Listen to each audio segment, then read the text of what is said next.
Hi there. Welcome to Bible/Chat. We're talking about the Bible. We're Yep. chatting. Good to see you, by Good the way. title, by the way.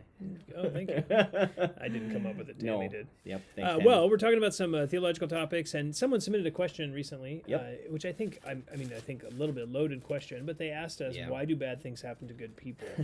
Why do bad things happen to good people? So, Jason, why do bad things happen to good people? That is a loaded question because then we have to peel back, like, are people good and are things bad? And then you get into all sorts of dilemmas with that. Yeah. We would say that on the one hand, there are no good people, and I know that's for those who aren't believers, that might be a hard fact to face, but, we're in the book of Romans at church, right? In Romans 3, 10 and on, right? All the way down to 23 or so makes it absolutely clear that there's no one who is righteous, not even one. That's Romans 3:10, right?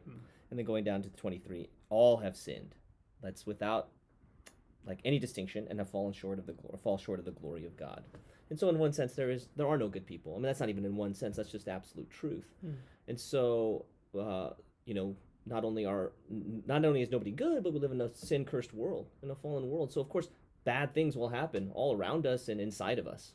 Yeah, So that makes that's sense. one part of the answer. And the other part of the answer is for the believer, again in Romans, 8:28, according to the sovereign will and providence of God, he causes all things to work together for good to those who love God. That's believers, to those who are called according to his purpose. And in his purpose, like, there are all sorts of quote unquote bad things, like calamities and disasters and illnesses and all sorts of things, big and small. But for the believer, they all work for our good, which is that we would be conformed to Christ. So, long answer, a lot of stuff in there, but Yeah, that makes sense. Yeah. So then if you had someone who's, let's say, maybe a Christian, and Yeah. and they say, oh, well, this feels like a bad thing. Of course. I have terminal cancer. Yeah. Or my child died from some kind of freak accident. Absolutely. Or whatever. What would we say to that person?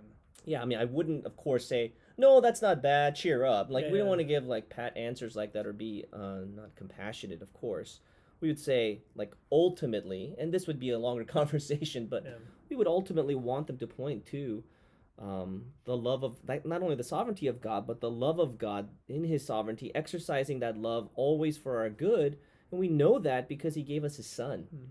And that's where, even Paul lands there in Romans. Like, if he gave up his son, how will he not also with him graciously, freely give us all things? Yeah. Everything that's truly necessary for our joy in him, our maximum satisfaction and joy in Christ, God will always give what's best. And what he takes away is not out of his, like, capricious anger or because he's judging believers. No, quite the opposite. Like, the mysterious sovereignty of God that he doesn't reveal to us, like, it's always bound up with his love and his perfect wisdom in that. So, I would, of course, I would be there to, like, we want to be compassionate and care for them and love them and be gentle towards them, but constantly pointing them to the cross, because there it is right there. Like, if we ever doubt God's love in a hard situation, the hardest thing that ever happened was the Son of God was murdered by godless men, and yet God ordained that. Yeah.